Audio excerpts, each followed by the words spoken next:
Hello friends. मेरा नाम हर्षित अग्रवाल है। आज हम class 11th accountancy chapter number 1 में एक इंपॉर्टेंट टॉपिक समझेंगे एग्जाम पॉइंट ऑफ व्यू से, विच is called book keeping versus accounting. इसके डिफरेंस को समझने से पहले एक इसका बेसिक समझ लेते हैं विद एन एग्जांपल। सपोज हमारी एक शॉप है, तो शॉप है तो हमें है ना उसमें डेली ट्रांजेक्शन्स भी होंगी, लाइक सेल भी होएगी, परचेज भी होएगी, हमें सैलरी भी देनी है, हमें गुड्स भी परचेज करने हैं। तो क्या हम उसे रिकॉर्ड करेंगे? कहीं यस। तो उसको हम कहीं ना कहीं एक रिकॉर्ड कर रहे हैं। We are just recording. If we are just recording which is called as book keeping. Now क्या हाँ केवल उस रिकॉर्डिंग से हमारा काम हो जाएगा? नहीं, हमें एक पर्टिकुलर टाइम पीरियड पे एक अंडरस्टैंडिंग चाहिए होगी कि हमारा प्रॉफिट कितना हुआ है, अगर प्रॉफिट नहीं हुआ लॉस कितना हुआ है, हमारा स्टॉक कितना है, हमारी बैलेंस शीट क्या बोलती है। So we require some analysis and we require some calculations. So this will be done with the help of accounting.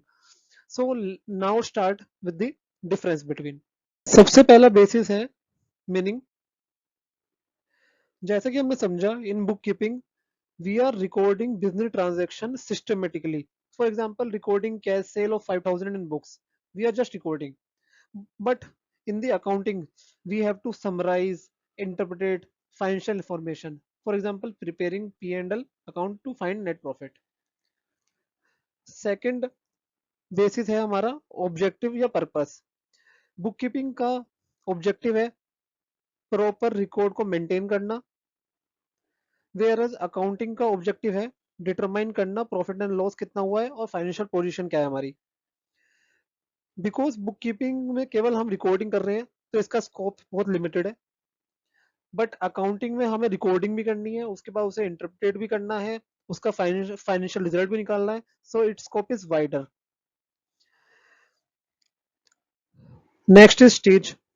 सबसे पहले हमें रिकॉर्ड करना होगा, so it's a primary stage. Accounting will be done after recording, so this will be second stage, or we can say it's the next step after bookkeeping। Because पहले हमें transaction record करनी है, उसके बाद उसकी है ना इंटरप्रिटेशन करनी है, उसमें से मीनिंगफुल इंफॉर्मेशन निकालना है, फाइनेंशियल रिजल्ट प्रिपेयर करने हैं। नेक्स्ट है nature of work.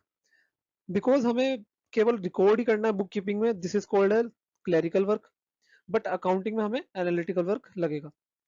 Skills requirement, book keeping केवल बेसिक स्किल्स रिक्वायर्ड है, बिकॉज हमें केवल ट्रांजेक्शन रिकॉर्ड ही करनी है। सो ज्यादा उसमें है ना स्किल्स रिक्वायरमेंट नहीं है। बट अकाउंटिंग में हमें क्योंकि उसका फर्दर एनालिसिस करना है, इंटरप्रिटेशन करना है, तो उसमें स्पेशल नॉलेज रिक्वायर्ड होगी। Thanks for watching.